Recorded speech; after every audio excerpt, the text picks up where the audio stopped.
So, you've probably seen the drill by now. Some average high schooler gets hit by a truck, and poof, they're in a new world, instantly overpowered, and surrounded by a harem. It's a formula that's been done to death, and honestly, a lot of us have gotten a little tired of it. But every now and then, a show comes along that takes that familiar setup and completely turns it on its head. It gives us a protagonist who isn't a god-tier hero, a story that isn't a simple power fantasy, and a world that feels genuinely unique and lived in. These are the isekai that don't just meet expectations, they blow them out of the water.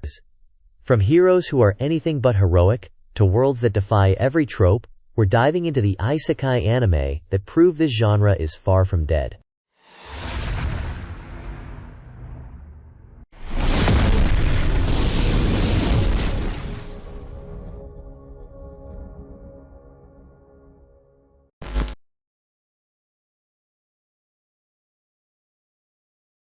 The very premise of Tsukimichi is a direct middle finger to the chosen hero trope. Our protagonist, Makoto Misumi, is summoned to another world as a hero, just not the hero. The goddess of this world is so disgusted by his looks that she strips him of his title, refuses to grant him any blessings worth mentioning, and literally dumps him in a monster-infested wasteland at the edge of the world. Talk about a rough start. This immediate rejection of the standard hero narrative sets the tone for everything that follows. Makoto isn't destined for greatness, he's actively shunned. His journey isn't about fulfilling a prophecy. It's about surviving and finding his own place in a world that wants nothing to do with him. Of course, this wouldn't be an isekai without some level of overpowered main character.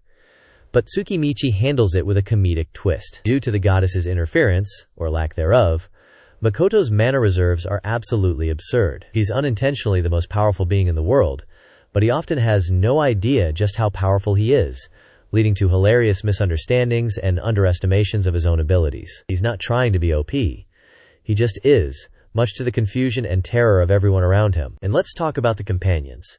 Forget the polite, subservient harem members. Makoto's two main followers, the dragon Tomoe and the spider demon Mio, are powerful, fiercely independent, and possess incredibly strong personalities. They aren't just there to fawn over the protagonist. They have their own agendas, their own quirks, and their dynamic with Makoto is often more akin to a chaotic family than a traditional master-servant relationship. Their constant bickering and possessiveness are a major source of the show's humor. Tsukimichi.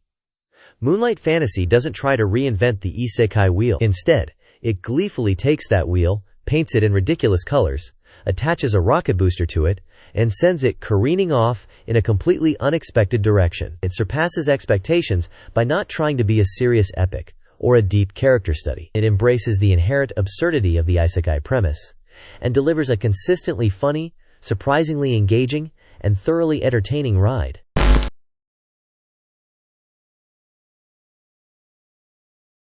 The first way High School Prodigies subverts expectations is by removing the entire concept of a struggle. Other heroes have to work for their power, train for years, or overcome betrayal. Not these guys. The very premise is that their struggle is having no struggle at all. You've got 7 of the most brilliant minds on the planet, from the world's best politician to a master swordsman and a genius scientist, and they are dropped into a fantasy world that is, by comparison, a technological and political infant. Their challenge isn't fighting a demon lord. It's building a power grid to power a medieval city. It's not saving the princess.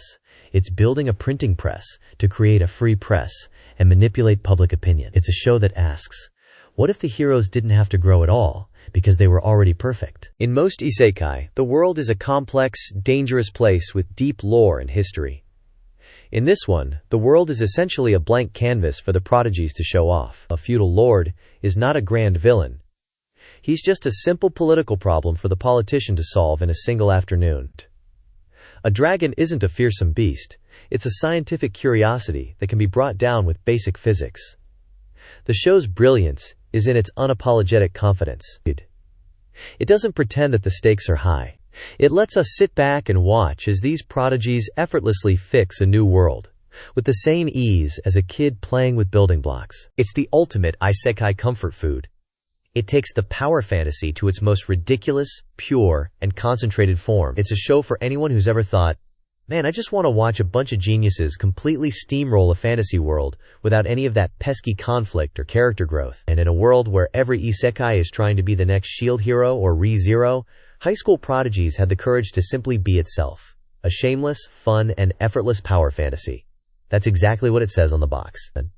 And that, in its own way, is truly a genre-defining move.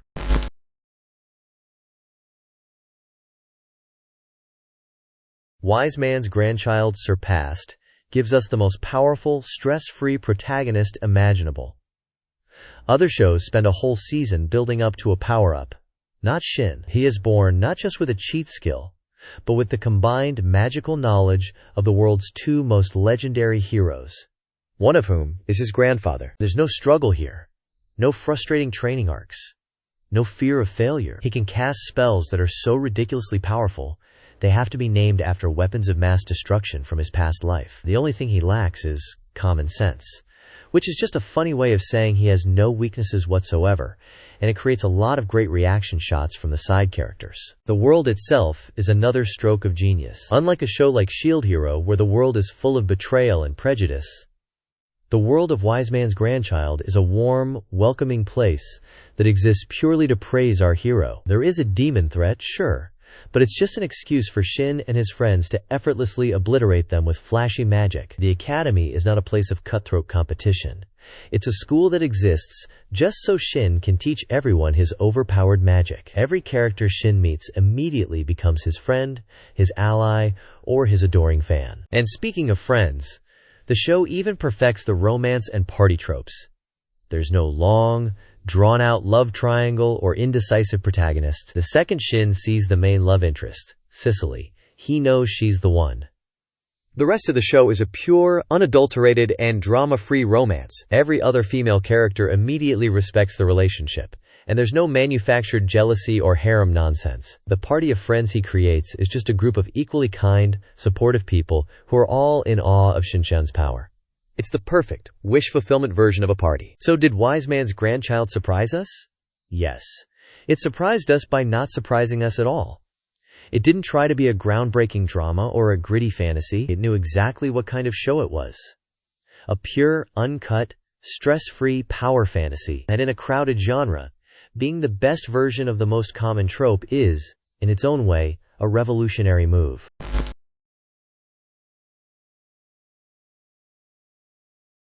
The first and most critical way Mushoku Tensei rises above its contemporaries is with its protagonist, Rudeus Greyrat. Unlike the typical isekai hero who is a blank slate, Rudeus is a deeply flawed, relatable, and at times, despicable human being. He's a 34-year-old shut-in who gets a second chance at life, but he brings all of his emotional baggage and trauma with him. The show doesn't shy away from his negative traits.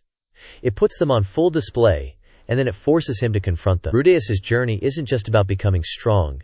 It's about becoming a better person. It's a decades-long story of a man trying to overcome his past failures and learn what it means to be a friend, a son, and eventually, a husband. This isn't just a coming-of-age story. It's a second chance at life story in its most raw form. Second, the world of Mushoku Tensei feels utterly real. Most isekai worlds are simple backdrops, a generic fantasy land for the hero to conquer. The six-faced world, however, is a fully realized society with its own complex history, political conflicts, racial prejudices, and a deeply thought-out magic system. We don't just hear about these places. We travel to them. We see the cultures, the cities, and the people from Rudeus's perspective. It makes his journey feel like a true adventure, not just a series of plot-mandated events. The relationships in this series are what truly set it apart. In a genre known for shallow harems, Mushoku Tensei crafts some of the most complex and meaningful bonds in anime. Rudeus's relationships with Icarus and Roxy are not simple plot devices. They are catalysts for his growth and sources of genuine heartbreak. His friendships, like the one with Ruijger Dreyard, are built on earned trust and mutual respect, not just convenience. The show isn't afraid to explore themes of grief, loss, family trauma, and the messy reality of human connection. It's an isekai that treats its characters and its story with a maturity and a level of care that was almost unheard of before it.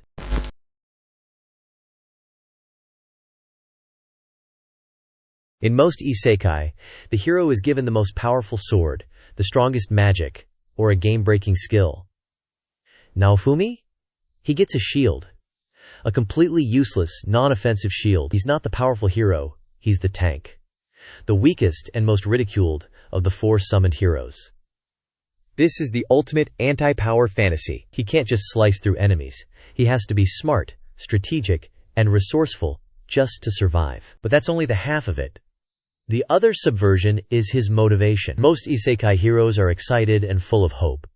But Naofumi is immediately betrayed and falsely accused of a horrific crime. He's not a hero trying to save the day. He's a victim trying to survive in a world that despises him. His journey is fueled by anger and a complete lack of trust. It's a character arc built on cynicism and rage, not inspiration and glory. The series also takes a massive shot at the genre by making the other 3 heroes, the spear, sword, and bow, arrogant, ignorant, and easily manipulated. They are the exact kind of hero we've seen 100 times, and Shield Hero uses them as a direct critique. They act like they're in a video game, making stupid decisions and letting their egos get the best of them, while Naofumi is the only one treating this world as a real, dangerous place. And let's talk about the party. The traditional isekai party is a harem, right? A bubbly group of waifus who exist to compete for the hero's affection. Shield Hero gives us something completely different. Naofumi and Raphtalia's relationship is the emotional core of the series. It's a bond that evolves from a master-slave dynamic into one of a protective father and his growing, loyal daughter. The trust they build is earned through shared trauma, sacrifice, and mutual respect. It's one of the most powerful and meaningful relationships in all of anime, and it completely throws the tiresome harem trope out the window. The Rising of the Shield Hero didn't become a hit just because it was an isekai. It became one because it was an anti-isekai. It took all the common tropes, the overpowered hero, the idyllic world, the harem party, and flipped them on their head to tell a story with real emotional stakes and a character you truly root for.